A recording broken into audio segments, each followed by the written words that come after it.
Have you ever wondered why some of the smartest people you know still make poor decisions? It's intriguing to observe individuals with high intelligence and sharp thinking making choices that ultimately derail their relationships, careers, or life's purposes. That's because judgment isn't about intelligence. It's not just about thinking clearly. It's about perception, awareness, and emotional balance. And here's something most people don't talk about. Your judgment can be impaired not only when life is hard, but also when life is comfortable. Let's unpack that. Imagine your life is going relatively well. Things feel stable, decisions don't feel overwhelming.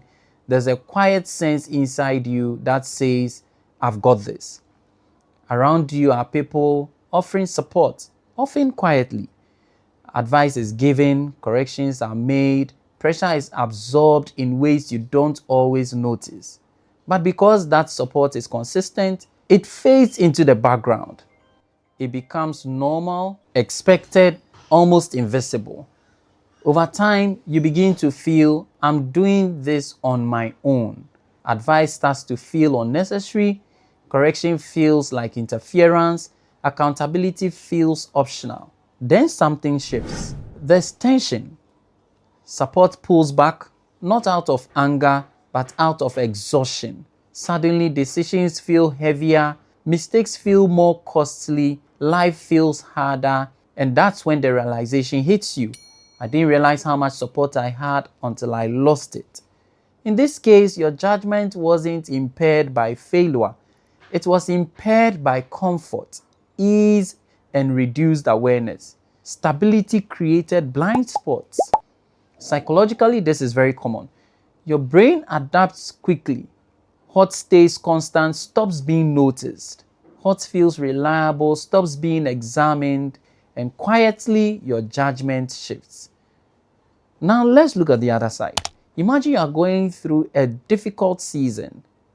Loss, pressure, uncertainty, emotional pain. Here, judgment is impaired in a different way. When life is hard, your mind shifts into survival mode. Emotions become louder than reason. Fear narrows your perspective. Urgency replaces patience. In distress, you are usually not asking what is wise. You are asking what to make this pain stop. Psychologically, this is called cognitive constriction. Under stress, your brain tends to prioritize immediate relief, resulting in a diminished capacity for long-term thinking. That's why when you are in pain, you may rush decisions, burn bridges, settle for less, or make choices you later struggle to understand. So here's the balance you need to grasp. When life is comfortable, your judgment is weakened by complacency.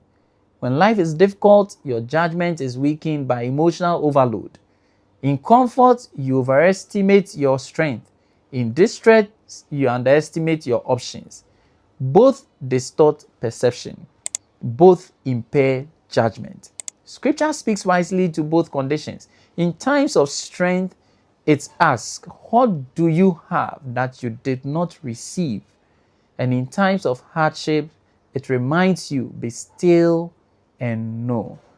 Biblical wisdom consistently calls you back to alignment, not rushing ahead in confidence and not collapsing in fear, because wisdom lives in awareness.